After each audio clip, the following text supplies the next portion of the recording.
बिस्मिल्लाहिर्रहमानिर्रहीम। Question 1, consider the following unbalanced chemical equation. ये एक अनबैलेंस्ड केमिकल इक्वेशन है जो कि बेसिक मीडियम में केमिकल रिएक्शन की है। In the above redox reaction MnO4 minus acts as oxidising agent while C2O4 minus 2 acts as reducing agent.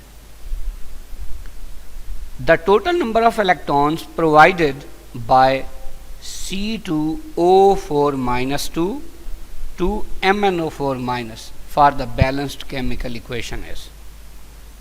इस question को सॉल्व करने से पहले हमें ये कंसेप्ट होना चाहिए कि ऑक्सीडाइजिंग और रिड्यूसिंग एजेंट्स क्या होते हैं। देखिए, ऑक्सीडाइजिंग एजेंट कोई भी ऐसी स्पीशी होती है जो कि किसी और स्पीशी से इलेक्ट्रॉन लेके उसे ऑक्सीडाइज कर देती है, जबकि रिड्यूसिंग एजेंट कोई ऐसी स्पीशी होती है जो किसी और चीज को रिड्यूस कर देती है। कैसे? उसे इलेक्ट्रॉन देके। दूसरी बात, ऑक्सीडाइजिंग एजेंट ऐसी सब्सटेंस यानी एटम या आयन कुछ भी हो सकता है जो खुद रिड्यूस होता है। कैसे? दूसरे से इलेक्ट्रॉन लेके, और दूसरे को क्या कर देता है? ऑक्सीडाइज। इसीलिए हम उसे ऑक्सीडाइजिंग एजेंट कहते हैं। रिड्यूसिंग एजेंट ऐसी सब्सटेंस एटम या आयन जो कि खुद ऑक्सीडाइज हो जाता है इलेक्ट्रॉन लूज करके, और दूसरे को क्या कर देता है? रिड्यूस कर देता है। इसीलिए उसे रिड्यूसिंग एजेंट कहते हैं। नॉन मेटल्स ऑक्सीडाइजिंग एजेंट्स होती हैं। क्यों होती हैं? क्योंकि ये इलेक्ट्रॉन एक्सेप्ट करती हैं, खुद रिड्यूस होती हैं और दूसरे को ऑक्सीडाइज करती हैं। इसी तरह तकरीबन सारी मेटल्स अच्छी रिड्यूसिंग एजेंट्स होती हैं। क्यों? कि वो इलेक्ट्रॉन लूज करके खुद ऑक्सीडाइज होती हैं जबकि दूसरों को रिड्यूस करती हैं। अब अगर हम इस इक्वेशन को बैलेंस करने का पूरा प्रोसीजर देखें तो ये यहाँ पे लिखा हुआ है, लेकिन इसमें हमारे पास जो सबसे इंपॉर्टेंट बात वो ये है कि अगर हम दो पार्ट्स कर लें इस इक्वेशन के, एक ऑक्सीडेशन हाफ रिएक्शन और एक reduction half reaction. Oxidation half reaction की जब हम बात करेंगे तो उसमें देखिए ये ऑक्सीडेशन हाफ रिएक्शन, इसके अंदर अगर हम चार्जेस देखें तो ये क्या है? C2O4 माइनस 2 है जो कि कन्वर्ट होता है CO2 में। देखिए एक को होता है -2, 4 है तो -8। अब C2 कितना हो कि -2 है, C2 हो +6, तो एक C क्या होगा? +3 होगा। CO2 में एक को -2 है, 2 है तो -4, तो C क्या है? +4। तो अब यहाँ देखें ये जो कार्बन है ये +3 से +4 में कन्वर्ट हो रही है, यानी इसकी ऑक्सीडेशन हो रही है। कितने इलेक्ट्रॉन लूज करके? जाहिर सी बात है एक इलेक्ट्रॉन लूज करके, क्योंकि एक चार्ज का इंक्रीमेंट है। दूसरी बात, अगर यहाँ 2 कार्बन हैं तो यहाँ भी 2 होने चाहिए। इसका मतलब कितने इलेक्ट्रॉन ओवरऑल लूज होंगे? 2, क्योंकि एक कार्बन अगर एक लूज करेगा तो 2 कितने लूज करेंगे? 2 इलेक्ट्रॉन। तो ये बात होगी। दूसरी बात, दूसरी जो चीज़ हमारे पास इंपॉर्टेंट थी वो हमने कहा कि रिडक्शन हाफ रिएक्शन। अब रिडक्शन हाफ रिएक्शन के अंदर ये पार्ट है, अगर हम इसको लिखें तो देखिए ये MnO4 -1 है और इससे बनता है MnO2। देखिए O होता है -2, 4 है तो -8। अब Mn कितना हो कि ओवरऑल आंसर -1 हो? +7, जबकि यहाँ O -2 है, 2 है तो -4, Mn क्या है? +4। तो यहाँ Mn +7 से +4 बन रहा है। तो कितने इलेक्ट्रॉन गेन होंगे? 3 इलेक्ट्रॉन गेन होंगे। अब एक Mn था, इधर भी एक है, इसका मतलब यहाँ ये तो बैलेंस है। लेकिन बहुत इंपॉर्टेंट बात, जब भी किसी केमिकल इक्वेशन में ऐसी सिचुएशन हो कि रिडक्शन और ऑक्सीडेशन में जो इलेक्ट्रॉन लॉस और गेन हो रहे हैं वो इस तरह से हो कि उनकी तादाद डिफरेंट हो। जैसे यहाँ एक जगह 2 है और एक जगह 3 है। और दूसरी बात, एक ऑड हो और एक इवन हो, तो उसको बैलेंस करना तो बहुत ही आसान होता है। कैसे? याद रखना है आपने कि जो ऑड नंबर होगा उसे इस पूरी इक्वेशन से जिसमें इवन नंबर ऑफ इलेक्ट्रॉन है मल्टीप्लाई कर देंगे, और जो इवन नंबर है उसे इस पूरी इक्वेशन से जिसमें ऑड नंबर ऑफ इलेक्ट्रॉन है मल्टीप्लाई कर देंगे। इसका मतलब टोटल इलेक्ट्रॉन कितने होंगे? 3 2 = 6 और ये 2 3 = 6। सिंपल सी बात कि इलेक्ट्रॉन गेन भी 6 होंगे और लूज भी 6 होंगे। सो the answer will be beta. Question 2. Mark the incorrect statement. Magnesium and calcium are extracted by the electrolysis of their fused chlorides. ये बिल्कुल ठीक है। जैसे सोडियम क्लोराइड से सोडियम एक्सट्रैक्ट करते हैं, वैसे मैग्नीशियम क्लोराइड से मैग्नीशियम और कैल्शियम क्लोराइड से कैल्शियम किस फॉर्म में? फ्यूज्ड या मोल्टन फॉर्म। ये आपकी बुक में भी मौजूद है। Beta, aluminium is extracted by electrolysis of fused bauxite in the presence of fused cryolite। ये भी ठीक है। और इसे क्या कहते हैं? इसे हॉल ब्राउट प्रोसेस भी कहते हैं। Charlie, sodium is obtained by the electrolysis of molten NaCl in down cell। ये भी ठीक है, ये भी हमने डिस्कस कर लिया। डेल्टा है, electrolytic cell is used for the purification of iron. ये गलत है। क्यों गलत है? देखें, किसी भी मेटल की प्यूरिफिकेशन बाय इलेक्ट्रोलिटिक सेल तब पॉसिबल है जब उसका रिडक्शन पोटेंशियल पॉजिटिव हो। अब जैसा कि हमारे पास कॉपर है, हम इसे प्यूरिफाई कर सकते हैं इलेक्ट्रोलिटिक सेल से। कैसे करते हैं प्यूरिफाई? अगर हम इसकी प्यूरिफिकेशन का प्रोसेस देखें तो ये इसकी प्यूरिफिकेशन का प्रोसेस है कि हम इम्प्योर कॉपर का बना देते हैं एनोड और प्योर कॉपर का कैथोड बना देते हैं।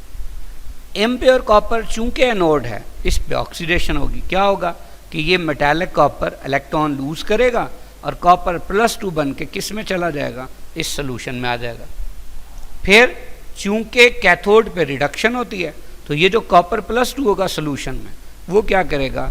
वो इसके लूज किए हुए 2 इलेक्ट्रॉन एक्सेप्ट करके कॉपर में कन्वर्ट हो जाएगा और वो इसके ऊपर डिपॉजिट हो जाएगा। लेकिन ये तभी होगा जब इस कॉपर +2 का रिडक्शन पोटेंशियल पॉजिटिव होगा। अब यही अगर सेम प्रोसेस हम आयरन के लिए करना चाहें तो आयरन के लिए क्या होगा कि Fe का हमने फर्ज किया जो कि इम्प्योर था उसका एनोड बना दिया, और Fe जो कि प्योर था उसका कैथोड बना दिया। अब इम्प्योर से क्या होनी चाहिए? ऑक्सीडेशन।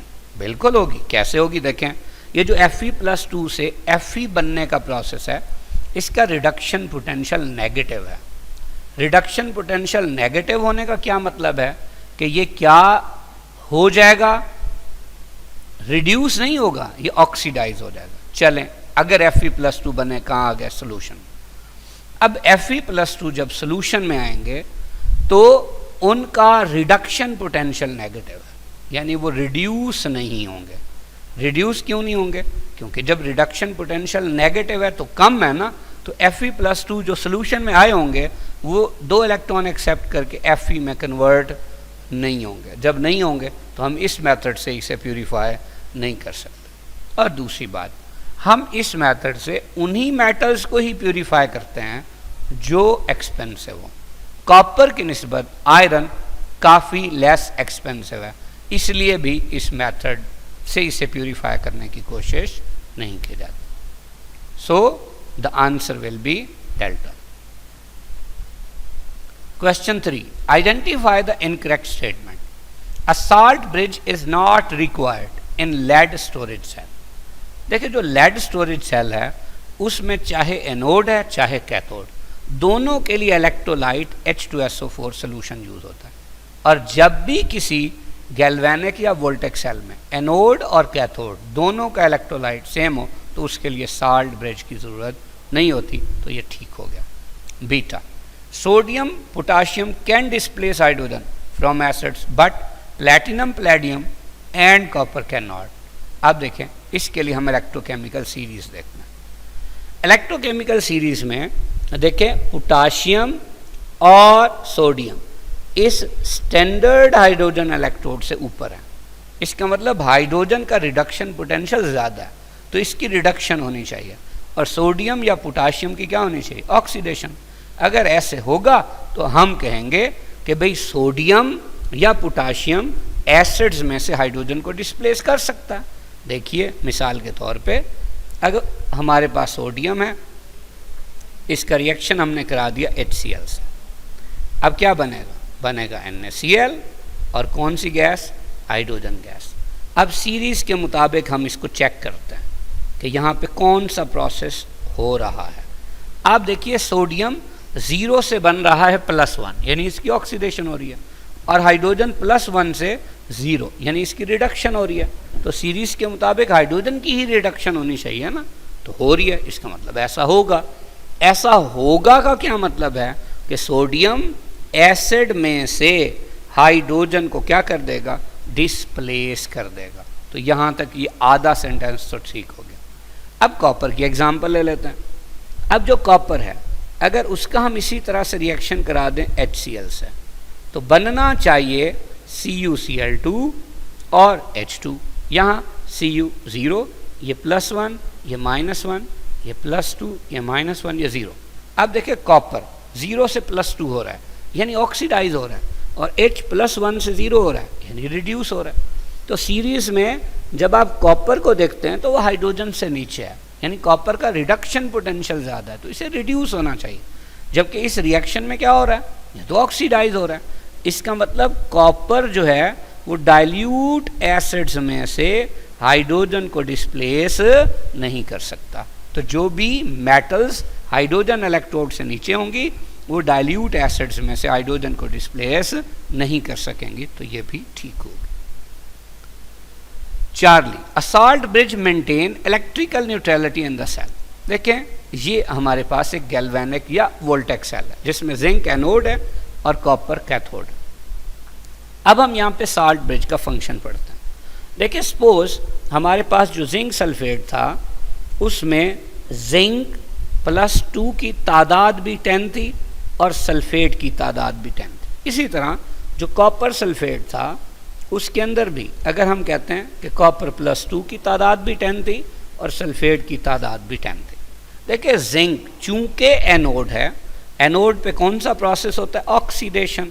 अगर ऑक्सीडेशन होता है तो जिंक से जिंक +2 बनते हैं, यानी जिंक +2 की तादाद क्या होती जाती है, बढ़ती जाती है।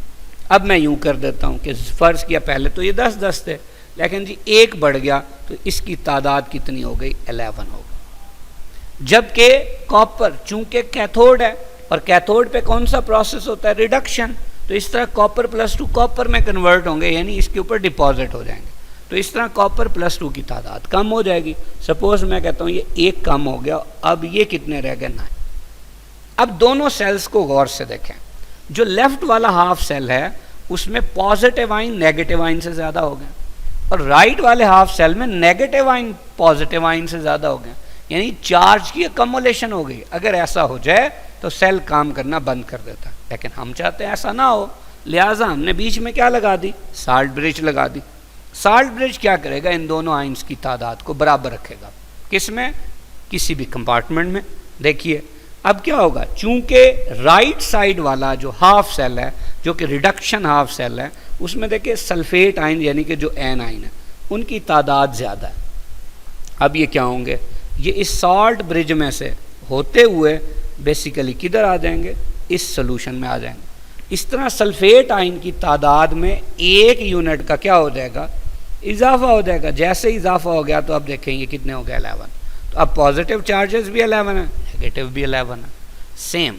अब यहाँ सल्फेट आइन में 1 यूनिट की क्या आ गई, कमी आ गई। तो इस तरह इसकी तादाद कितनी हो गई, 9। पॉजिटिव आइन भी 9 थे। तो अब लेफ्ट वाले में देखें पॉजिटिव नेगेटिव बराबर, यानी इलेक्ट्रिकली न्यूट्रल। राइट में देखें पॉजिटिव नेगेटिव आयन बराबर इलेक्ट्रिकली न्यूट्रल। तो चार्ली पे जो लिखा था कि salt bridge electrical neutrality maintain रखती है इन द सेल, तो बिल्कुल सही हुआ। Delta, standard hydrogen electrode acts as anode when connected with zinc. देखिए इलेक्ट्रोकेमिकल सीरीज में जिंक स्टैंडर्ड हाइड्रोजन इलेक्ट्रोड से ऊपर होता है, यानी उसका रिडक्शन पोटेंशियल कम है पर ऑक्सीडेशन पोटेंशियल ज़्यादा है, यानी वो ऑक्सीडाइज होगा तो वो एक्ट करेगा एज एनोड। जबकि हाइड्रोजन उससे नीचे है, रिडक्शन पोटेंशियल ज़्यादा है, यानी रिडक्शन होगी, जिस पे रिडक्शन होती है उसे क्या कहते हैं, कैथोड कहते हैं। इसका मतलब जब हम स्टैंडर्ड हाइड्रोजन इलेक्ट्रोड को जिंक से कनेक्ट करेंगे तो जिंक एक्ट किसके तौर पे करेगा, एनोड के तौर पे, जबकि शी एक्ट करेगा एज कैथोड। तो यहाँ क्या लिखा हुआ था, एनोड, तो ये गलत हो गया। So the answer is delta. Question 4. Mark the incorrect statement. The electrode at which reduction occurs is called. जिस इलेक्ट्रोड पे रिडक्शन होती है उसे कैथोड कहते हैं। Correct beta. The electrode eight which oxidation occurs is called anode. जिस electrode पे oxidation होती है उसे एनोड कहते हैं। याद रखिए कॉमन कंसेप्ट ये है कि एनोड पे पॉजिटिव चार्ज और कैथोड पे नेगेटिव चार्ज है। अगर हम इतनी ही बात करेंगे तो ये कभी भी सही नहीं होगी। असल में जो इलेक्ट्रोलिटिक सेल है उसमें एनोड पे पॉजिटिव चार्ज और कैथोड पे नेगेटिव चार्ज होता है, जबकि वोल्टेक या गैल्वेनिक सेल में एनोड पे नेगेटिव चार्ज और कैथोड पे पॉजिटिव चार्ज होता है। तो बेसिकली जो एक्चुअल बात है वो ये है कि जिस इलेक्ट्रोड पे रिडक्शन हो वो कैथोड और जिस इलेक्ट्रोड पे ऑक्सीडेशन हो वो anode. Charlie, in voltaic cell zinc acts as anode and copper acts as cathode. अगर हम एक वोल्टेक या गैल्वेनिक सेल लें जिसमें जिंक और कॉपर दोनों मौजूद हों तो इलेक्ट्रोकेमिकल सीरीज के मुताबिक जो जिंक है उसका स्टैंडर्ड रिडक्शन पोटेंशियल कम होता है किससे, कॉपर से। तो जिसका स्टैंडर्ड रिडक्शन पोटेंशियल कम होता है इसका मतलब वो रिड्यूस नहीं होगा। अब जो रिड्यूस नहीं होगा तो फिर क्या होगा, वो ऑक्सीडाइज होगा। और अभी हमने डिस्कस किया जो ऑक्सीडाइज होगा या जिस पर ऑक्सीडेशन होगी वो क्या होगा, वो एनोड होगा। तो जिंक एनोड होगा जबकि कॉपर कैथोड। ये भी सही है। Delta, in voltaic cell irreversible process takes place. कि ये जो प्रोसेस है जिसमें जिंक पे ऑक्सीडेशन और कॉपर +2 पे रिडक्शन होती है ये इरिवर्सिबल है, बिल्कुल नहीं। हम इसे रिवर्सिबल कर सकते हैं। कैसे कर सकते हैं, अगर हम यहाँ पे इलेक्ट्रिक सोर्स प्रोवाइड कर दें। सो the answer is delta. Question 5. Which of the following is a strong electrolyte in solution. अब इस क्वेश्चन को सॉल्व करने के लिए हम सबसे पहले कंसेप्ट डिस्कस करते हैं इलेक्ट्रोलाइट का। देखिए इलेक्ट्रोलाइट क्या होता है, ऐसे सॉल्यूशंस या ऐसी सब्सटेंसेस जो एक्वस सॉल्यूशन या मोल्टन फॉर्म में गुड कंडक्टर होते हैं इलेक्ट्रिसिटी के, उन्हें हम इलेक्ट्रोलाइट्स कहते हैं।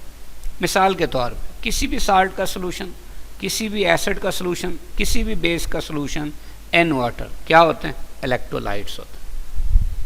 अब इलेक्ट्रोलाइट की दो किस्में, एक स्ट्रॉन्ग इलेक्ट्रोलाइट, एक वीक इलेक्ट्रोलाइट। स्ट्रॉन्ग इलेक्ट्रोलाइट क्या होते हैं, ऐसी सब्सटेंसेस जो वाटर में या मोल्टन फॉर्म में कंप्लीटली आयोनाइज हो जाती हैं और गुड कंडक्टर होती हैं इलेक्ट्रिसिटी की, उन्हें स्ट्रॉन्ग इलेक्ट्रोलाइट कहते हैं। कैसे पता चलेगा कि कौन से इलेक्ट्रोलाइट स्ट्रॉन्ग इलेक्ट्रोलाइट है? याद रखिए जितने भी स्ट्रॉन्ग एसिड्स हैं, जितने भी स्ट्रॉन्ग बेसेस हैं, ये स्ट्रॉन्ग इलेक्ट्रोलाइट्स हैं। दूसरा, ऐसे साल्ट्स जो कि स्ट्रॉन्ग एसिड और स्ट्रॉन्ग बेस के केमिकल रिएक्शन से बने हैं, वो भी स्ट्रॉन्ग इलेक्ट्रोलाइट्स हैं। जैसा कि NaCl में Na+ कहाँ से आया, NaOH से, जो कि एक स्ट्रॉन्ग बेस था। Cl कहाँ से आया, HCl से, जो कि एक स्ट्रॉन्ग एसिड था। तो अब NaCl एक ऐसा साल्ट है जो कि बना है एक स्ट्रॉन्ग बेस और स्ट्रॉन्ग एसिड के रिएक्शन से। तो ऐसे साल्ट्स भी कैसे इलेक्ट्रोलाइट्स होते हैं, स्ट्रॉन्ग इलेक्ट्रोलाइट, और ये कंप्लीटली आयोनाइज हो जाते हैं इन सोल्यूशन, इसीलिए ये स्ट्रॉन्ग इलेक्ट्रोलाइट्स कहलाते हैं। वीक इलेक्ट्रोलाइट्स क्या होते हैं? ऐसे इलेक्ट्रोलाइट्स जो कि कुछ हद तक आयोनाइज होते हैं एक्वस सोल्यूशन में और बहुत ज़्यादा आयंस जनरेट नहीं कर पाते हैं, तो उन्हें हम क्या कहते हैं? उन्हें हम वीक इलेक्ट्रोलाइट्स कहते हैं। याद रखिए, जितने भी ऑर्गेनिक एसिड्स हैं वो सब के सब वीक एसिड्स होते हैं, यानी कम डिसोसिएट होते हैं into ions in aqueous solution, इसीलिए वो वीक इलेक्ट्रोलाइट होंगे। दूसरा, ऐसे हाइड्रोक्साइड्स जिनमें मेटल का चार्ज ज़्यादा है, उनकी लैटिस एनर्जी ज़्यादा होती है, लिहाजा उनकी डिसोसिएशन इन वाटर कम होती है, आयंस कम होंगे, तो इलेक्ट्रिसिटी के कम कंडक्टर होंगे, तो वो कैसे इलेक्ट्रोलाइट्स होंगे? वीक इलेक्ट्रोलाइट, जैसे कैल्शियम हाइड्रोक्साइड, एल्यूमिनियम हाइड्रोक्साइड वगैरह। इसी तरह नॉन इलेक्ट्रोलाइट्स भी होते हैं। ये क्या होते हैं? ऐसे सब्सटेंसेस जो कि बेसिकली एक्वस सोल्यूशन में आयोनाइज ना हो और उनमें से इलेक्ट्रिक करंट पास ना हो, उन्हें हम क्या कहते हैं? Non electrolytes. मिसाल के तौर पे जब आप शुगर को वाटर में डाल के सोल्यूशन बना देते तो उसमें कोई आयंस नहीं होते, तो ये इलेक्ट्रिसिटी के नॉन कंडक्टर हैं और आयोनाइजेशन भी नहीं हुई, तो शुगर सोल्यूशन क्या है? एक नॉन इलेक्ट्रोलाइट है। इसी तरह बेंजीन है, बेंजीन में कोई आयोनाइजेशन नहीं होती, ये भी क्या है? एक नॉन इलेक्ट्रोलाइट। अब जो हमारे पास ऑप्शंस थी उनमें अल्फा पे क्या है? Ammonium hydroxide. देखिए, पहली बात तो यह है कि ये एक हाइड्रोक्साइड है बट किसी मेटल का हाइड्रोक्साइड नहीं है, तो अगर मेटल का हाइड्रोक्साइड नहीं है तो वो एक वीक बेस होता है, और जो वीक बेस होता है वो वीक इलेक्ट्रोलाइट होता है, तो अल्फा ऑप्शन रॉन्ग हो गई। Beta, potassium iodide. पोटाशियम किसका बेसिकली साल्ट है? पोटाशियम हाइड्रोक्साइड और हाइड्रोजन आयोडाइड। पोटाशियम हाइड्रोक्साइड एक स्ट्रॉन्ग बेस है क्योंकि अल्कली मेटल का हाइड्रोक्साइड है, और हाइड्रोजन आयोडाइड एक स्ट्रॉन्ग एसिड है, तो इससे मिलके बनने वाला साल्ट कैसा इलेक्ट्रोलाइट होगा? Strong electrolyte. तो हमें लग रहा है कि आंसर क्या होगा? Beta. Charlie, carbonic acid. Carbonic acid है तो मिनरल एसिड, लेकिन इसके अंदर ये जो एक स्ट्रक्चर है बेसिकली ये कौन सी है? ये स्ट्रक्चर बिल्कुल वही है जो किसके अंदर होती है? ऑर्गेनिक एसिड्स में। यानी ये देखिए, ये कौन सा फंक्शनल ग्रुप है? ये बेसिकली कार्बोक्सिल ग्रुप है, जिसकी वजह से कैसा इलेक्ट्रोलाइट है? Weak electrolyte. इसी तरह एसिटिक एसिड, पहले ही डिस्कस किया कि ऑर्गेनिक एसिड वीक एसिड होता है, जो वीक एसिड होता है वो weak electrolyte. So the answer is beta. Question 6, which of the following is reduction reaction. अब इस क्वेश्चन को सॉल्व करने के लिए हम पहले रिडक्शन और ऑक्सीडेशन का कंसेप्ट देखते हैं। ऑक्सीडेशन बेसिकली क्या होती है? Oxidation increase in oxidation state या इंक्रीज इन ऑक्सीडेशन नंबर को कहते हैं, जबकि reduction decrease in oxidation state या डिक्रीज इन ऑक्सीडेशन नंबर को कहते हैं। ऑक्सीडेशन रिएक्शन और रिडक्शन रिएक्शन साथ साथ होते हैं। मिसाल के तौर पे एडिशन ऑफ ऑक्सीजन ऑक्सीडेशन है या रिमूवल ऑफ ऑक्सीजन रिडक्शन। कैसे है? एक एग्जाम्पल लेते हैं। देखें, ZnO plus C gives Zn plus CO2। गौर से देखिए, यहाँ पे Zn जो है ये +2 है, O क्या है? -2। कार्बन एलिमेंट है फ्री स्टेट में, चार्ज 0 होगा। जिंक एलिमेंट है फ्री स्टेट में, चार्ज 0। A को होता है -2, 2 है तो -4, C क्या होगा? +4।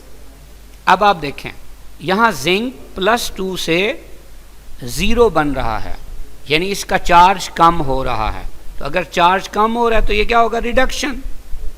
और दूसरी बात, जिंक ऑक्साइड में ऑक्सीजन है लेकिन आगे बन गया जिंक, यानी क्या चीज निकल गई? ऑक्सीजन निकल गई, तो रिमूवल ऑफ ऑक्सीजन भी क्या होता है? रिडक्शन। जबकि यहाँ कार्बन 0 से बन रहा है +4, चार्ज बढ़ रहा है, तो ये ऑक्सीडेशन है। दूसरी बात, ये C अकेला है, आगे CO2 है, यानी C में ऑक्सीजन आ गया, तो क्या ऐड हो गया? ऑक्सीजन। तो एडिशन ऑफ ऑक्सीजन क्या होता है? ऑक्सीडेशन।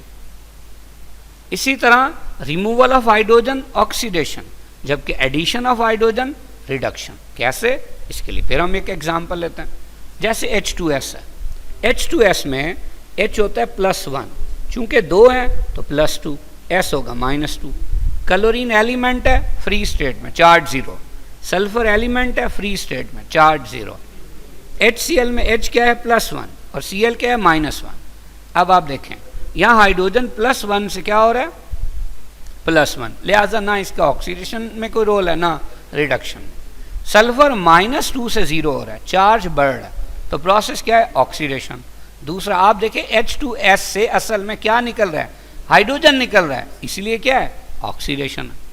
क्लोरीन से HCl बन रहा है, चार्ज 0 से -1 कम हो रहा है, तो रिडक्शन है।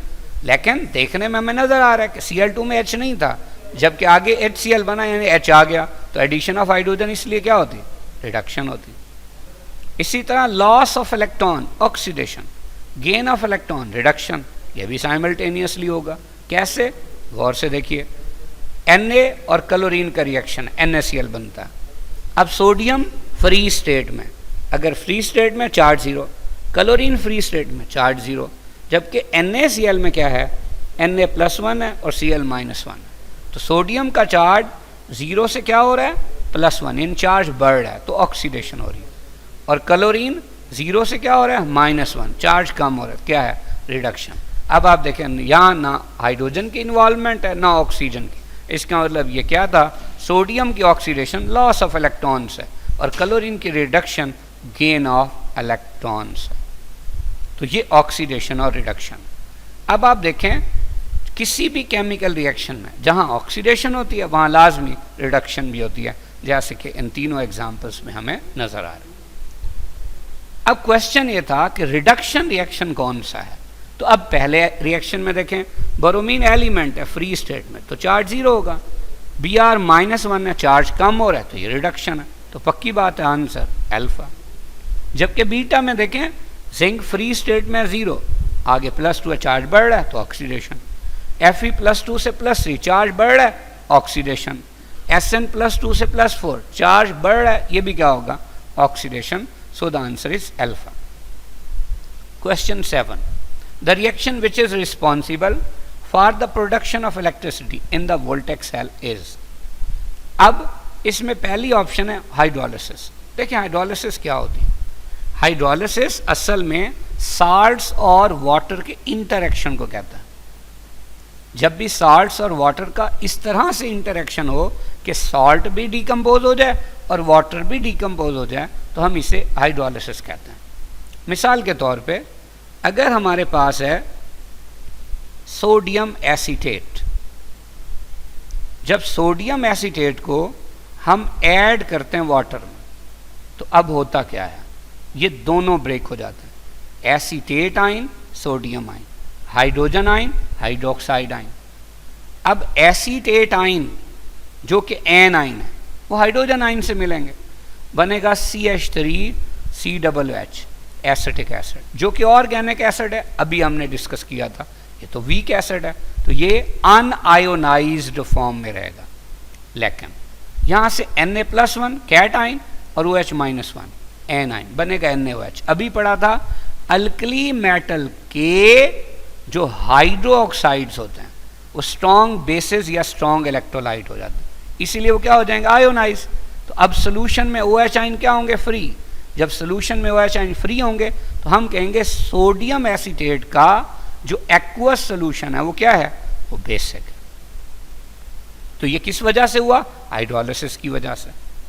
इसी तरह अगर हम एक और एग्जांपल लेते हैं, हमारे पास है NH4Cl अमोनियम क्लोराइड, हमने इसे भी किस में ऐड कर दिया, वाटर में, क्या होगी हाइड्रोलिसिस, यानी इस सॉल्ट का इंटरेक्शन होगा किससे, वाटर से।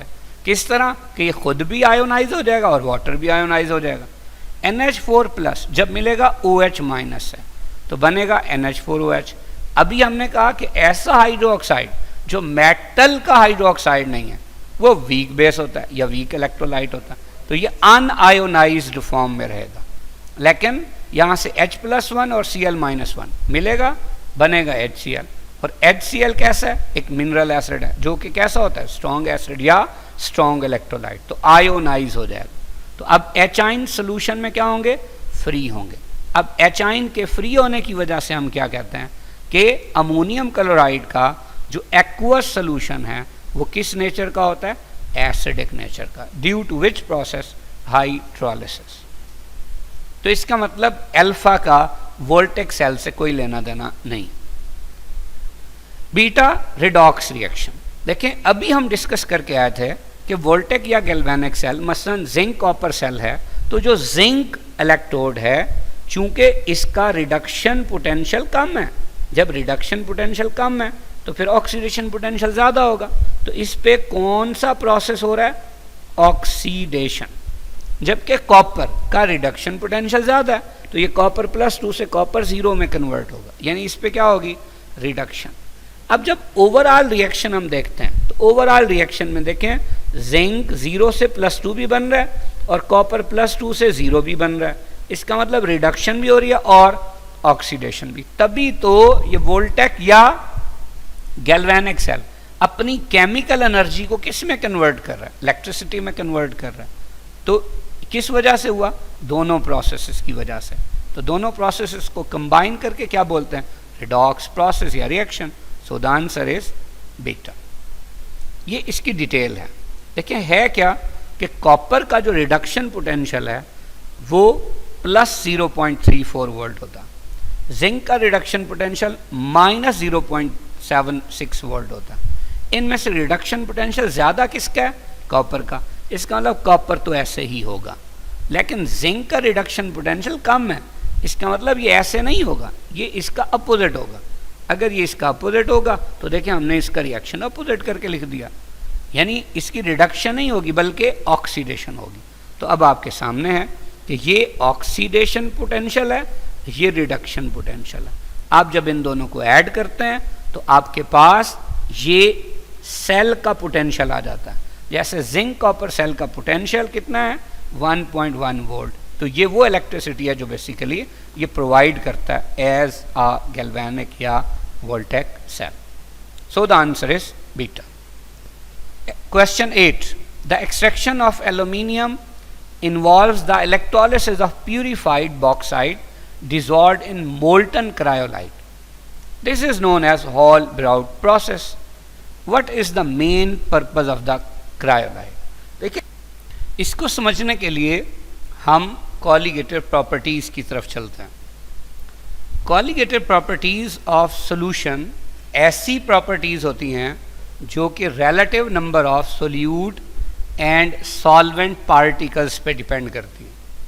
और एक जनरल सा कंसेप्ट ये है कि जब किसी सॉल्वेंट में एक नॉन वोलाटाइल सोल्यूट ऐड करते हैं तो उसके साथ क्या क्या होता है, पहली बात उसका वेपर प्रेशर कम हो जाता है, दूसरी बात बॉइलिंग पॉइंट बढ़ जाता है, तीसरी बात फ्रीजिंग पॉइंट या मेल्टिंग पॉइंट कम हो जाता है, और चौथी बात ऑस्मोटिक प्रेशर बढ़ जाता है। तो ये चारों कॉलीगेटिव प्रॉपर्टीज कहलाती हैं। अब यहाँ पे जब हम फंक्शन पढ़ना चाहते हैं क्रायोलाइट का, कब, जब उसे किसके अंदर डालते हैं, बॉक्साइट में। तो असल में एल्यूमिनियम निकलनी कहाँ से है, बॉक्साइट से, लेकिन हमने उसमें क्रायोलाइट भी डाल दिया जो भी एल्यूमिनियम की ओर है बेसिकली। तो इसका मकसद क्या है, इसका मकसद ये तीसरा पॉइंट है कि डिप्रेशन ऑफ फ्रीजिंग पॉइंट या डिप्रेशन ऑफ मेल्टिंग पॉइंट, कि जब हम एक सोल्यूट डालेंगे यानी क्रायोलाइट डालेंगे किसके अंदर, एक सॉल्वेंट के अंदर यानी बॉक्साइट के अंदर, तो उसका मेल्टिंग पॉइंट कम हो जाएगा। इसका फ़ायदा क्या होगा कि उसको हैंडल करना ईजी हो जाएगा। सो the answer is alpha. Question 9. Consider the following unbalanced equation involving redox reaction.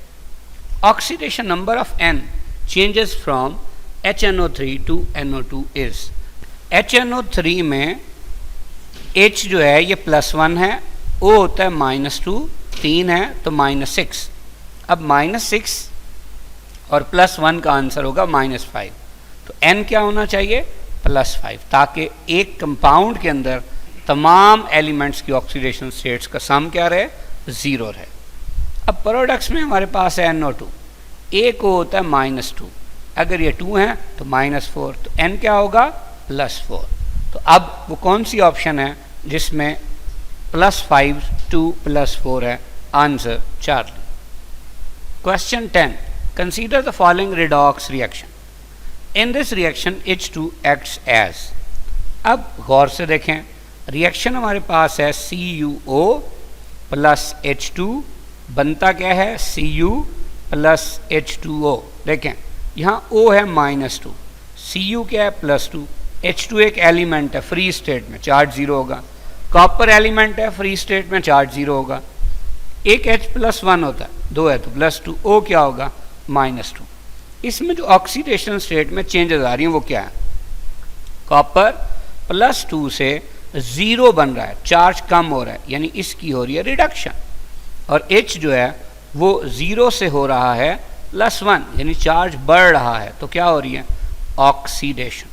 बहुत इंपॉर्टेंट बात, जिसकी खुद की रिडक्शन होती है वो दूसरे को ऑक्सीडाइज करता है, इसीलिए हम उसे कहते हैं ऑक्सीडाइजिंग एजेंट। जबकि जिसकी खुद की ऑक्सीडेशन होती है वो दूसरे की रिडक्शन करता है, तो हम उसे क्या कहते हैं रिड्यूसिंग एजेंट। अब क्वेश्चन में पूछा हुआ किसके बारे में था? हाइड्रोजन के बारे में। तो हाइड्रोजन कौन सा एजेंट है? Reducing agent. So the answer is beta. Question 11, which one pair has the same oxidation state of Fe। देखिए SO4 -2 है, तो Fe क्या होगा +2। एक Cl होता है -1, 3 है तो -3, तो Fe क्या होगा +3। तो अब इनमें दोनों Fe की ऑक्सीडेशन स्टेट सेम नहीं है, तो ये रॉन्ग हो गया। SO4 -2, Fe क्या होगा +2। एक Cl -1, 2 हैं तो -2, Fe क्या होगा +2, तो दोनों में Fe +2 है। So the answer is beta. Question 12, if aluminium +3 से एल्यूमिनियम बनने का जो पोटेंशियल है वो -1.66 वोल्ट है। अब देखें यहाँ हमें दिखाई दे रहा है कि एल्यूमिनियम +3 से 0 बन रहा है, तो उसके पोटेंशियल की ये वैल्यू है। तो चूंकि ये प्रोसेस रिडक्शन है, तो इट मीन्स ये जो पोटेंशियल है दिस इज रिडक्शन पोटेंशियल। इसी तरह क्लोरीन 0 से बन रहा है -1, तो ये भी कौन सा प्रोसेस है रिडक्शन, यानी ये भी कौन सा पोटेंशियल है reduction potential. Then the value of E0 of cell is. अब गौर से देखिए, इनमें से किसका रिडक्शन पोटेंशियल ज़्यादा है? क्लोरीन का ज़्यादा है, इसका मतलब क्लोरीन की तो रिडक्शन ही होगी। लेकिन एल्यूमिनियम का रिडक्शन पोटेंशियल कम है, मतलब इसकी रिडक्शन नहीं होगी, फिर क्या होगी ऑक्सीडेशन होगी। तो अब E0 ऑफ द सेल क्या होता है? ये असल में इक्वल होता है basically E0 of oxidation plus E0 of reduction. अब E0 ऑफ ऑक्सीडेशन क्या होगी? देखिए हमने कहा कि एल्यूमिनियम की ऑक्सीडेशन होगी, इसका मतलब पोटेंशियल की वैल्यू तो सेम होगी बट साइन का फर्क होगा, यानी ये हो जाएगा +1.66, जबकि रिडक्शन पोटेंशियल क्लोरीन का ऐसे कैसे रहेगा, ये क्या जी 1.36। जब हम दोनों को ऐड करेंगे तो ये हमारे पास E0 ऑफ द सेल हो जाएगा। तो answer alpha. Question 13, which of the following reaction is not feasible according to electrochemical series. बहुत इंपॉर्टेंट बात, देखें अगर इलेक्ट्रोकेमिकल सीरीज देखें तो इलेक्ट्रोकेमिकल सीरीज के मुताबिक अल्फा ऑप्शन देखिए, यहाँ पे जो ऑक्सीडेशन स्टेट्स में चेंज आ रहा है वो किसका है? जिंक 0 से +2 बन रहा है और H+1 से 0 हो रहा है, यानी देखिए जिंक की ऑक्सीडेशन हो रही है और हाइड्रोजन की रिडक्शन। अब जिंक हाइड्रोजन से ऊपर है, इसका रिडक्शन पोटेंशियल कम और ऑक्सीडेशन पोटेंशियल ज़्यादा है, इसका मतलब जिंक और हाइड्रोजन में से जिंक की क्या होनी चाहिए ऑक्सीडेशन। तो चूंकि सीरीज़ के मुताबिक हो रहा है तो ये फिजिबल है बीटा। अब कॉपर और सल्फ्यूरिक एसिड, अब देखिए कॉपर कहाँ है? नीचे है। अगर नीचे है तो कॉपर की क्या होनी चाहिए रिडक्शन होनी चाहिए, जबकि यहाँ आप देखें कॉपर 0 से +2 बन रहा है, यानी क्या हो रही है ऑक्सीडेशन, इसीलिए ये रिएक्शन फिजिबल नहीं है। So the answer is beta. Charlie देखिए फ्लोरीन 0 है, यहाँ पे Cl -1 है, इधर F -1 है और क्लोरीन 0 है। देखिए फ्लोरीन 0 से -1, यानी इसकी रिडक्शन हुई है, और Cl-1 से 0 हुआ है। अब सीरीज में देखें क्लोरीन और फ्लोरीन में, फ्लोरीन नीचे है यानी इसका रिडक्शन पोटेंशियल ज़्यादा है, मींस इसकी रिडक्शन होनी चाहिए तो हो रही है, इसका मतलब फिजिबल है। डेल्टा क्लोरीन 0 है, NaBr में Br-1 है, NaCl में Cl-1 है, Br2 में Br 0 है। अब क्लोरीन और ब्रोमीन को हमने कंपेयर करना है, तो देखिए कौन नीचे है, क्लोरीन, तो क्लोरीन का रिडक्शन पोटेंशियल ज़्यादा है तो इसे क्या होना चाहिए, रिड्यूस, तो देखें रिड्यूस ही हो रहा है, तो ये भी क्या हुआ, feasible. So the answer is beta. Question 14, fuel cells have all of the following characteristic properties except, देखें लाइट होते हैं, बिल्कुल ठीक, दे आर पोर्टेबल, इनको एक जगह से दूसरी जगह आसानी से शिफ्ट किया जा सकता है, they are source of electricity and water, ये दोनों इसके एडवांटेजेस हैं, और ये several kilo watt power basically generate कर सकते हैं। They work at low temperature, गलत, फ्यूल सेल वर्क करते हैं एट हाई टेम्परेचर, और ये इनका बेसिकली डिसएडवांटेज भी है। So the answer is delta. Question 15, in the electrolysis of aqueous solution of copper sulphate by using copper electrode, which of the following is deposited या released on the cathode electrode। अब देखिए copper sulphate में क्या है जी, ये Cu और SO4, copper +2 sulphate SO4 -2, aqua solution है तो H+1 और OH -1। देखिए हमसे पूछा हुआ किसके बारे में कि कैथोड पे क्या होगा, तो कैथोड पे कौन जाता है, कैटाइन जाता है। अब कैटाइन ये दो हैं, अभी हमने बार बार डिस्कस किया कि इलेक्ट्रोकेमिकल सीरीज के मुताबिक जो कॉपर +2 है इसका रिडक्शन पोटेंशियल हाइड्रोजन से ज़्यादा है, इसका मतलब कौन जाएगा कैथोड पे, वही जाएगा जिसका रिडक्शन पोटेंशियल ज़्यादा है, तो वो कौन है, कॉपर +2। तो कॉपर +2 जब वो वहाँ जाएगा 2 इलेक्ट्रॉन लेके किसकी शक्ल में डिस्चार्ज हो जाएगा, metallic copper. So the answer is alpha. Question 16, all of the following are rules of oxidation number except alpha, the oxidation number of any uncombined element is 0, जैसा कि सोडियम अगर अनकम्बाइंड स्टेट में तो चार्ज 0 है, magnesium अनकम्बाइंड state में charge 0 है, इसी तरह क्लोरीन अनकम्बाइंड स्टेट में चार्ज 0 है, ऑक्सीजन अनकम्बाइंड स्टेट में charge 0। Correct beta. The elements of first A, second A and third A group show non variable oxidation state in redox reaction, क्योंकि ये नॉन ट्रांजिशन एलिमेंट्स हैं और नॉन ट्रांजिशन एलिमेंट्स आमतौर पे variable oxidation state show नहीं करते, जैसे Li+1, Na+1 ये फर्स्ट ग्रुप के मेंबर्स हैं। अगर हम सेकेंड ए में आते हैं तो जैसे हमारे पास है Mg+2, इसी तरह Ba+2 एट्सेट्रा। अगर हम आते हैं थर्ड ग्रुप में जैसे हमारे पास है जी एल्यूमिनियम, क्या बनाता है +3, तो ये नॉन वेरिएबल ऑक्सीडेशन स्टेट, यानी फर्स्ट ए वाले +1 के अलावा और नहीं शो करते, सेकेंड ए वाले +2 के अलावा नहीं शो करते, और थर्ड ए वाले +3 के अलावा कोई और ऑक्सीडेशन स्टेट शो नहीं करते। चार्ली पे hydrogen atom has +1 oxidation state accept in metal hydrides. अगर हम हाइड्रोजन की बात करें तो जैसे हमारे पास है HCl, तो Cl-1 है, H+1 होगा। अगर हम बात करते हैं H2S, S-2 है, एक H+1 है तो +2 होगा। तो अब आप देखें इन दोनों कंपाउंड में H+1 है, लेकिन अगर ये मेटल का हाइड्राइड होता है जैसे सोडियम हाइड्राइड, तो अब Na+1 होता और ये क्या होता, -1। इसी तरह अगर ये इवन AlH3 होता, एक H होगा -1, 3 है तो -3, Al क्या होगा +3। तो मेटल के हाइड्राइड में H पे क्या चार्ज होता है, +1 की बजाय -1, ये भी ठीक है। Delta O atom has -2 oxidation state in OF2, देखिए ये गलत है, क्यों कि हमने एक बात डिस्कस की हुई है कि बेसिकली किसी भी कंपाउंड में नेगेटिव चार्ज उस पर ही होगा जिसकी इलेक्ट्रोनेगेटिविटी ज़्यादा होगी, तो चूंकि फ्लोरीन की इलेक्ट्रोनेगेटिविटी ऑक्सीजन से ज़्यादा है तो फ्लोरीन क्या होगा माइनस। अब 7वें ग्रुप में है तो वैलेंस शेल में 7 इलेक्ट्रॉन है, ऑक्टेट कंप्लीट करने के लिए एक चाहिए था तो इसीलिए एक गेन करेगा तो -1 हो गया। अगर ये 2 है तो -2, देन O पे क्या चार्ज होगा, O पे होगा +2, जबकि यहाँ क्या लिखा हुआ है कि O पे -2 चार्ज होगा। सो the answer is delta.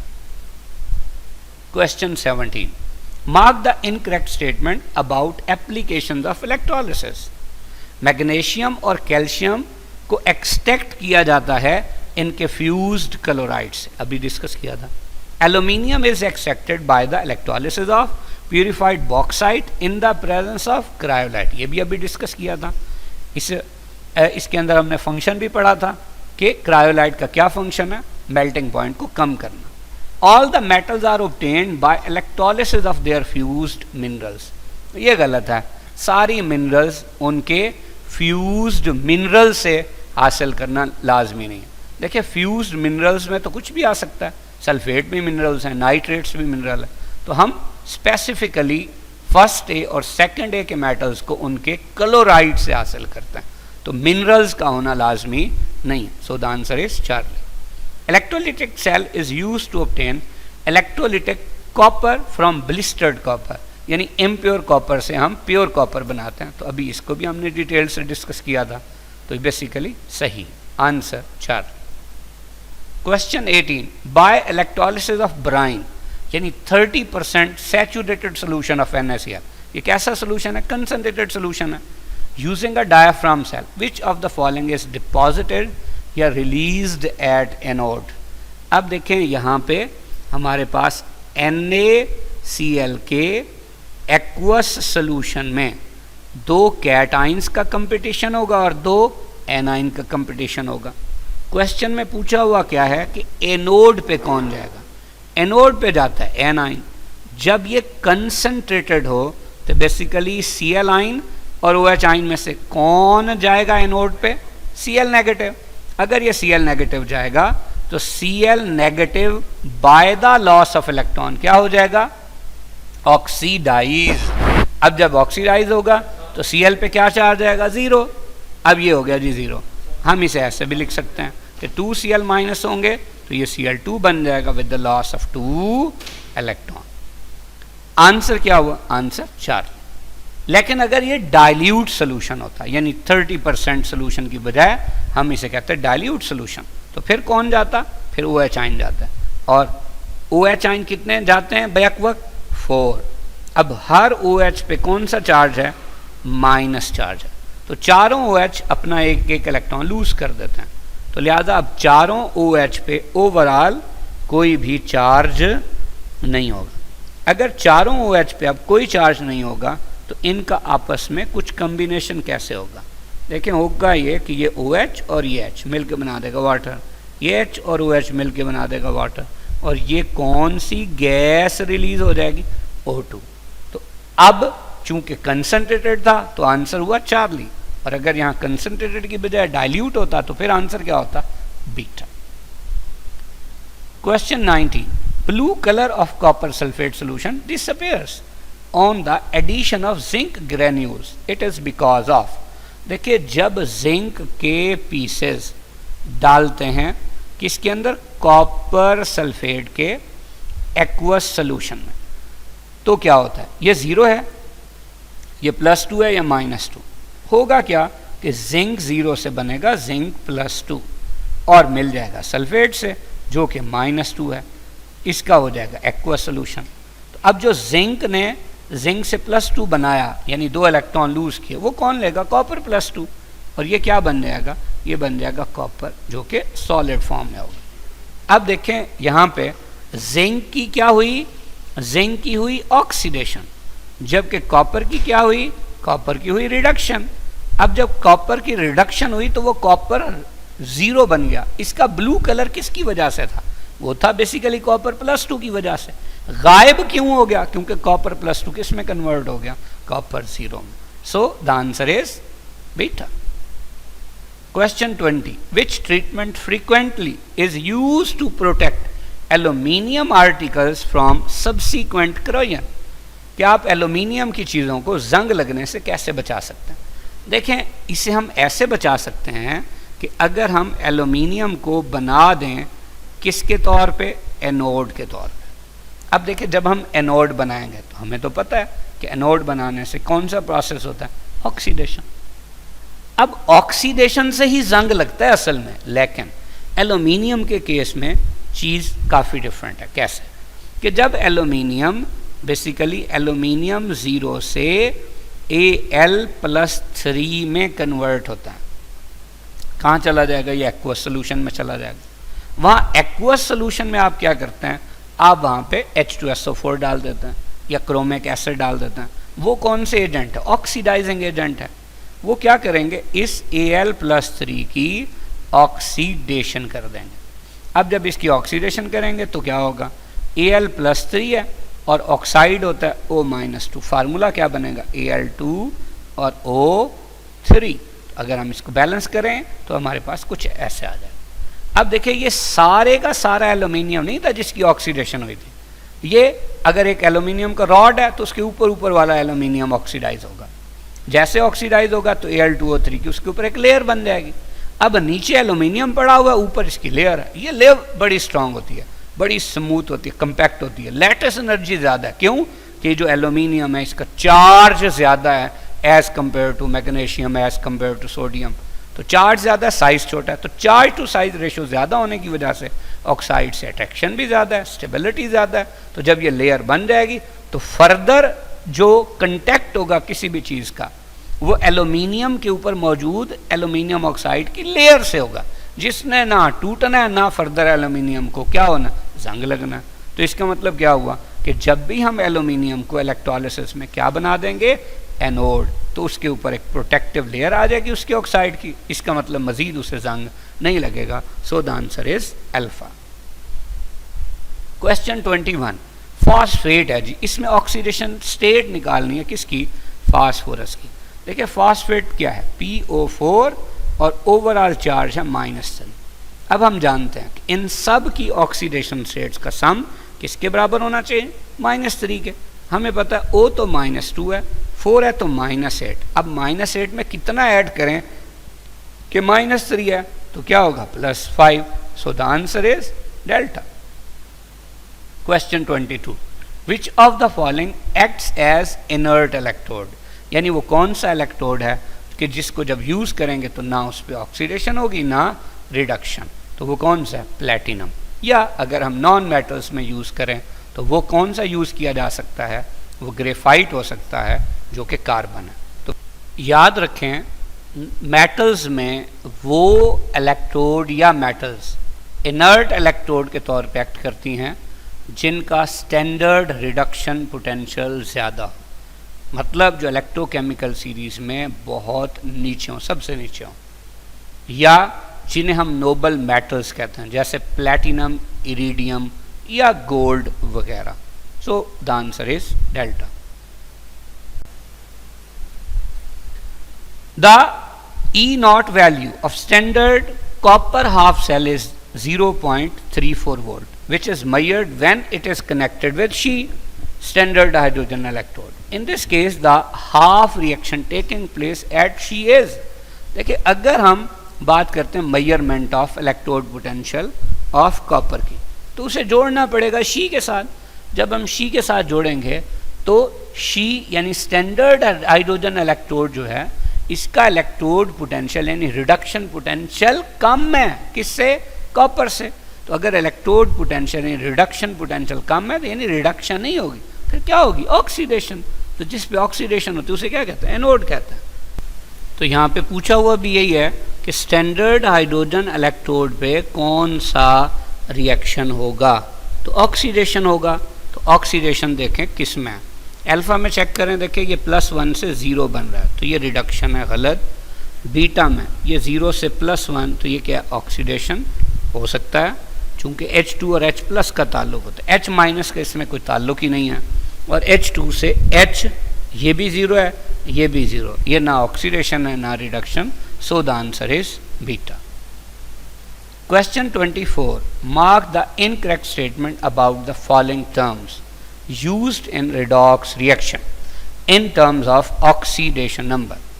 Alpha, oxidation क्या है? Loss of electron या increase in oxidation number. Detail के साथ अभी हमने डिस्कस किया था, सही है। रिडक्शन गेन ऑफ इलेक्ट्रॉन है या डिक्रीज इन ऑक्सीडेशन नंबर, ठीक। Reducing agent, electron donor, substance whose oxidation number increases or remains constant, तो जैसे कह दिया कांस्टेंट तो ये गलत हो गया। So the answer is Charlie. Delta oxidising agent, electron acceptor यानी खुद रिड्यूस होता है, यानी अपने ऑक्सीडेशन नंबर को कम करता है, दूसरे को बढ़ाएगा तो ये ऑक्सीडाइजिंग एजेंट। ठीक, so the answer is Charlie. Question 25, the electrolytic cell does not have which of the following part. Electrolytic cell में कौन सा हिस्सा नहीं होता। अब देखिए ये एक इलेक्ट्रोलिटिक सेल है, तो इलेक्ट्रोलिटिक टैंक, देखिए ये एक इलेक्ट्रोलिटिक टैंक है। एक्सप्लेनेशन क्या है इसकी कि which is made of some non conducting material, मसलन ग्लास का बना होता है। बीटा इलेक्ट्रोलाइट, जैसे इसके अंदर कोई इलेक्ट्रोलाइट होगा इन डिजॉल्व्ड आर मोल्टन स्टेट में, वो कुछ भी हो सकता है। मिसाल के तौर पे मैं कहूँ कि NaCl का एक्वस सोल्यूशन है या मोल्टन NaCl है। Charlie source of electric current for electrolysis alternating current is used, यानी वो कहता है कि जो बैटरी है इसमें अल्टरनेटिंग करंट यूज़ होता है। बिल्कुल गलत, इसमें डायरेक्ट करंट चाहिए, इसलिए कि हम इस प्रोसेस को स्मूथली परफॉर्म करना चाहते हैं। कैसे करना चाहते हैं? स्मूथली करना चाहते हैं। So the answer is Charlie. Delta two metallic strips are rod, देखिए ये एक और ये दूसरी metallic strip, which acts as electrode, उनमें से एक एनोड होगा एक कैथोड होगा। एंड कंडक्टिंग वायर, ये देखें कंडक्टिंग वायर भी है जो बैटरी के साथ जुड़ी हुई होगी। So the answer is Charlie. Question 26, all of the following statements about mechanism of electrolysis is correct except, यानी सारी बातें सही हैं सिवाय एक के। Alpha the electrolyte in dissolved or molten state split up into cations are positive ions and anions are negative ions। बिल्कुल ठीक। मिसाल के तौर पे अगर NaCl है और है भी एक्वस सोल्यूशन में तो Na प्लस एक्वस बन जाएगा और Cl नेगेटिव एक्वस बन जाएगा, तो ये एक्वस सोल्यूशन में ऐसा हुआ। अगर मोल्टन फॉर्म में है जैसे NaCl सॉलिड है, हीट कर दिया एट हाई टेम्परेचर तो Na प्लस लिक्विड और Cl नेगेटिव लिक्विड, तो ये पॉइंट सही है। Beta spontaneous reaction takes place in the cell, बिल्कुल गलत। भाई जब आप बात करते हैं इलेक्ट्रोलिसिस की तो ये तो इलेक्ट्रिकल एनर्जी से केमिकल एनर्जी की कन्वर्जन है, और ये कैसा होता है? नॉन स्पॉन्टेनियस, यानी ये उस वक्त तक ही होता है जब तक हम इलेक्ट्रिसिटी देंगे। जब इलेक्ट्रिसिटी देना बंद कर देंगे तो ये प्रोसेस भी बंद हो जाएगा। सो the answer will be beta. Charlie, on passing electricity, the movement of the ions is directed towards their respective electrode। Respective electrode का मतलब है कि जैसे कैट आइन है तो इसका नाम कैट आइन है इसलिए कि इसने किसकी तरफ जाना है? कैथोड की तरफ। और जैसे Cl नेगेटिव है, ये है एन आइन, तो अब रिस्पेक्टिव का मतलब ये है कि एन आइन कहाँ जाएगा? एनोड की तरफ, यानी फॉर ऑक्सीडेशन पर्पस, तो ठीक है। Delta on reaching the electrode the A9 give up there electron, यानी उनकी ऑक्सीडेशन हो जाती है, undergo oxidation and cation gain electron, और उनकी रिडक्शन हो जाती है। बिल्कुल ठीक है। जैसे अगर हम यही मोल्टन फॉर्म की बात करें तो कैटाइन कौन था? Na पॉजिटिव, वो क्या करेगा? इलेक्ट्रॉन लेके सोडियम मेटल बना देगा। और ये क्लोरीन था, ये क्या था? एनाइन। ये Cl माइनस क्या करेगा? ये दो इलेक्ट्रॉन लूज करके क्लोरीन गैस बना देगा, तो बिल्कुल सही। तो answer beta. Question 27, study the following facts. ये जिंक का रिडक्शन पोटेंशियल है, ये कॉपर का रिडक्शन पोटेंशियल है। कहता है कौन सा रिडॉक्स रिएक्शन फिजिबल होगा। अभी हम डिस्कस करके आए थे कि अगर ये कॉपर का रिडक्शन पोटेंशियल है, ये जिंक है, तो इनमें से जिसका रिडक्शन पोटेंशियल ज़्यादा है वो तो वैसा ही होगा, लेकिन दूसरा वैसे नहीं होगा, उसका उलट होगा। तो अगर ऐसा है तो आप देखें कॉपर को वैसा लिख दिया, जबकि हमने जिंक वाले रिएक्शन को उल्टा कर दिया।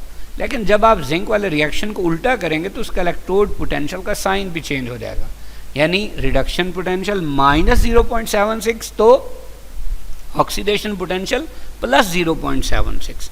जब हम इन दोनों को ऐड करेंगे तो आप देखें इस स्टेप में दो इलेक्ट्रॉन बने, इधर यूज़ हो गया तो ये कैंसिल, ये जिंक आ गया, ये कॉपर आइन आ गया, ये जिंक +2 आ गया, ये कॉपर आ गया।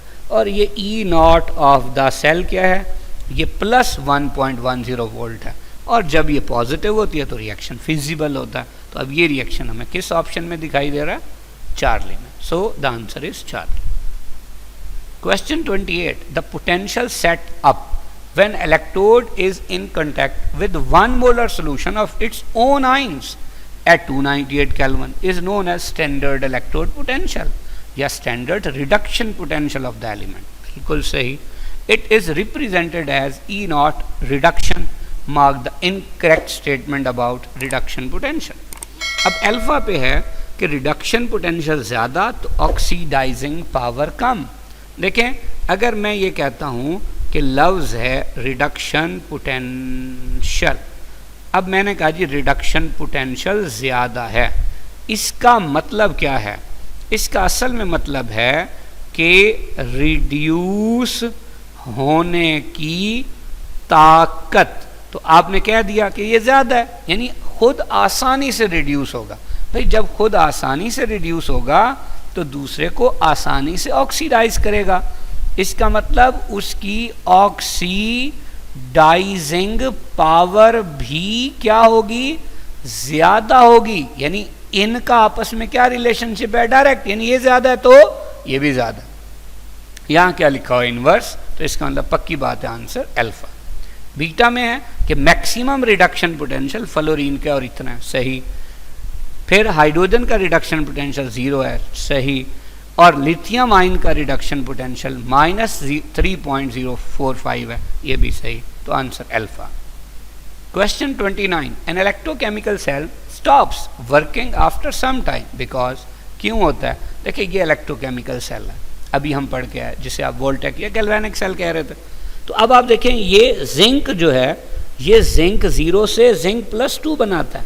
जैसे ही बनाता है तो ये जिंक +2 कहाँ आ जाता है? सोल्यूशन में आ जाता है। यानी ये जिंक का रॉड घुलता चला जाता है, हल होता चला जाता है और सोल्यूशन में शामिल हो जाता है। जबकि यहाँ कॉपर पे क्या होता है कि सोल्यूशन में से कॉपर आयन निकलते हैं और कॉपर के रॉड पे डिपॉजिट होते चले जाते हैं। इसका मतलब ये जो रॉड है यह आहिस्ता आहिस्ता घुलता जाएगा और सोल्यूशन में जाता जाएगा, और ये वाला रॉड मोटा होता चला जाएगा, और जब ये रॉड बिल्कुल ख़त्म हो गए सोल्यूशन में शामिल हो जाएगा तो सेल काम करना बंद कर देगा। तो ऐसी बात कहाँ है? चार्ली पे, कि anode electrode is eaten away. Answer Charlie. Question 30. What is the standard EMF of the cell? अब EMF ऑफ द सेल कैसे है? देखिए यहाँ मैग्नीशियम की ऑक्सीडेशन और कॉपर की रिडक्शन, यानी मैग्नीशियम का हमने ऑक्सीडेशन पोटेंशियल लिखना। आप देखिए यहाँ दिया हुआ भी कौन सा पोटेंशियल है? ऑक्सीडेशन पोटेंशियल, यानी बिल्कुल ऐसे ही होगा +2.37। कॉपर का हमें रिडक्शन पोटेंशियल चाहिए, यहाँ दिया हुआ भी क्या है? रिडक्शन पोटेंशियल, तो हम बिल्कुल यही वैल्यू ही लिखेंगे। अब देखिए 7 और 4 11, 1 कैरी हो गया जी। अब ये 6 और 1 7 और ये 2, तो आंसर होगा 2.71। तो बहुत इंपॉर्टेंट बात है आंसर अल्फा, कि अगर यहाँ पे दोनों का रिडक्शन पोटेंशियल दिया होता तो फिर जिसका रिडक्शन पोटेंशियल ज़्यादा होता उसका वही रिएक्शन होता, और जिसका कम होता हम कहते वो वैसा नहीं होगा, वो उसका उलट होगा। लेकिन यहाँ हमें जैसे सेल में चाहिए, यानी मैग्नीशियम की ऑक्सीडेशन, तो यहाँ ऑक्सीडेशन पोटेंशियल है, कॉपर की रिडक्शन, तो यहाँ रिडक्शन पोटेंशियल है, तो इसमें हमने कोई तब्दीली नहीं करनी। Question 31. A substance that will reduce silver ion to Ag but will not reduce Ni+2 to Ni is.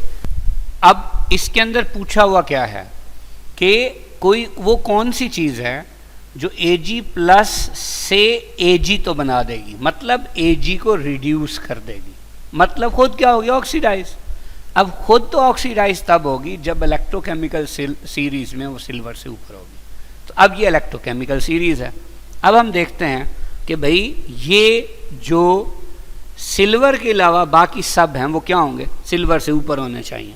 तो ये देखिए ये है सिल्वर, जबकि ये पड़ा है जी जिंक, ये पड़ा है लेड और ये पड़ा है एल्यूमिनियम। इसका मतलब जो किसी मेटल से ऊपर होते हैं वो खुद ऑक्सीडाइज होते हैं और उस मेटल को रिड्यूस करते हैं। तो क्वेश्चन में यही था कि Ag+ से Ag यानी सिल्वर को क्या कर देते हैं? रिड्यूस। तो बिल्कुल ठीक हो गया। लेकिन कहते हैं will not reduce, Ni+2 to Ni, यानी Ni+2 से Ni नहीं बनाता, मतलब निकल को रिड्यूस नहीं करता। अब देखें, रिड्यूस तो वही नहीं करेगा ना जो निकल से ऊपर नहीं होगा बल्कि नीचे होगा। अब देखें, ये पड़ा है निकल, एल्यूमिनियम भी इससे ऊपर है, जिंक भी इससे ऊपर है, तो ये दोनों ऑक्सीडाइज हो जाएंगे, निकल को रिड्यूस कर देंगे। लेकिन लेड कहाँ पड़ा हुआ है? लेड निकल से नीचे है, तो लेड रिड्यूस होगा, निकल ऑक्सीडाइज होगा, निकल फिर रिड्यूस नहीं होगा लेड के जरिए। तो यही पूछा था उसने। So the answer will be Beta. Question 32, which of the following is electrolytic cell?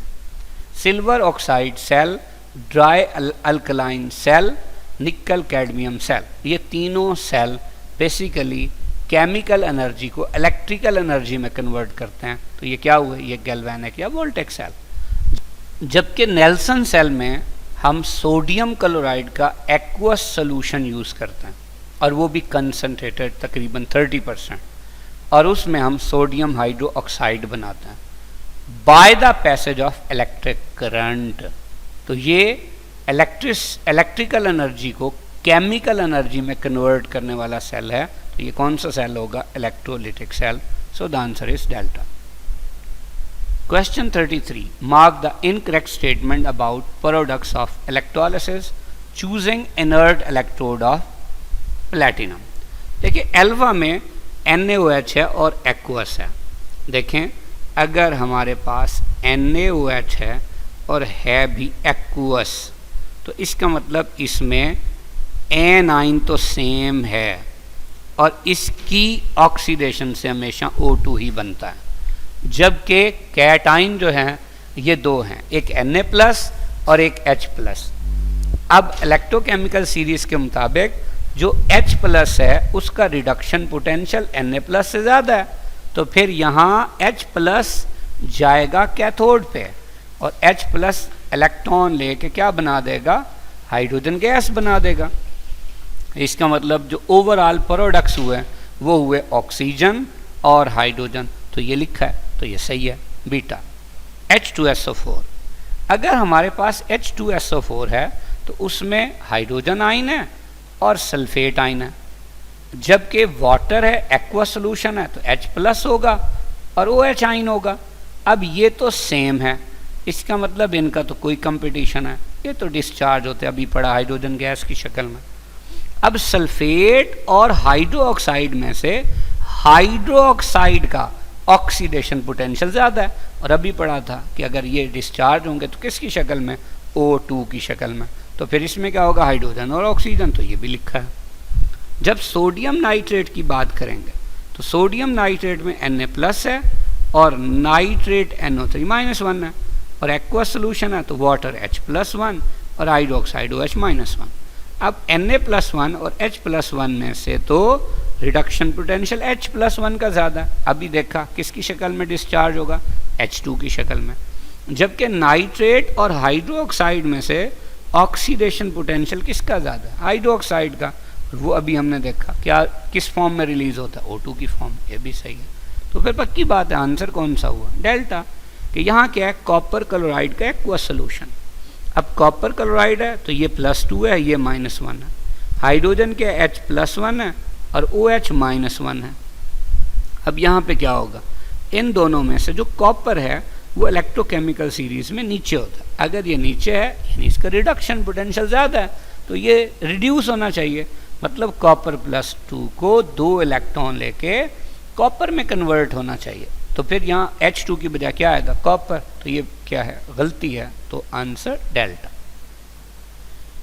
Question 34, all of the following statements are correct for an oxidising agent in redox reaction except. यानी oxidising agent के बारे में सारी बातें सही हैं सिवाय एक, Alpha. It helps in oxidation. भाई ऑक्सीडाइजिंग एजेंट कहते ही उसको हैं जो किसी की ऑक्सीडेशन करता है, ठीक।